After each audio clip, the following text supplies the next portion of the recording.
Hello students and parents, how are you? Wow, this has been a great week getting started. It's been fun to watch and the kids have been doing a great job. Teachers too, fantastic.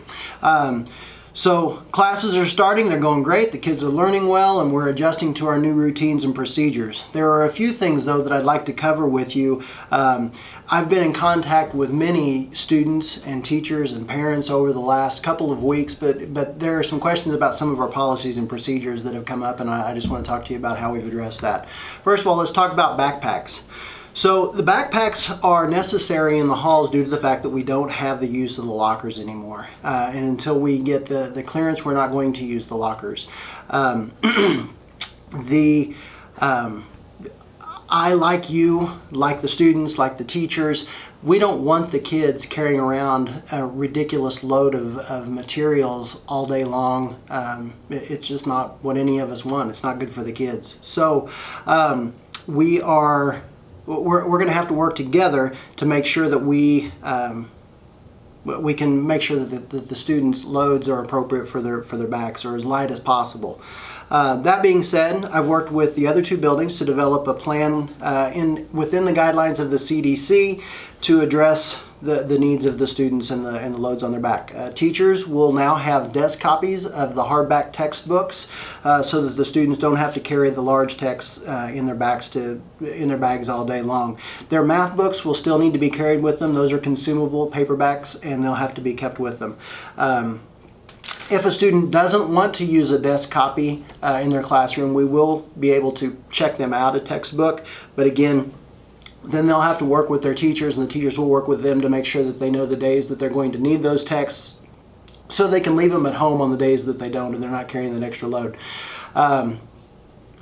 They should, at home, if you would, when you're at home, go through your child's backpack and just make sure to take out any of those extra binders, folders, extra water bottles. I cleaned one out the other day that had 3 water bottles in it. We've got water bottle refilling stations, so they don't have to carry around extra things like that. Go ahead and take those out. Pencil bags instead of boxes, just, things that will stay light.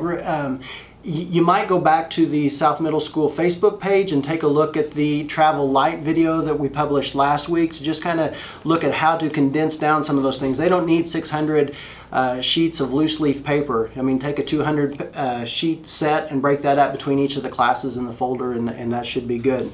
Additionally, in order to ensure our ability to contact trace accurately during the school day, we will continue to keep the locker rooms closed for PE and dressing out. The PE teachers and administration have met to develop plans to inform students which days at the beginning of the week they will use. They'll use for light workouts and indoor workouts so that the kids can plan their attire based on that. We've also put off running the mile until a time when the students can dress better for that activity for a longer run. We thank you for trusting your students to us. If you have concerns or questions, please continue to communicate with us. The middle school administration are constantly evaluating our situation, our policies, our procedures, and making adjustments so that we can provide the best experience possible for your child while they're here and for the teachers. And bottom line, we want everybody to be safe and we want to keep the doors open. So that's our big goal, and we want to make sure that we're getting kids the education that they need. So if you have questions, don't hesitate to call, email, or come in. I've got time for you. I hope you enjoy your weekend. Have a good day.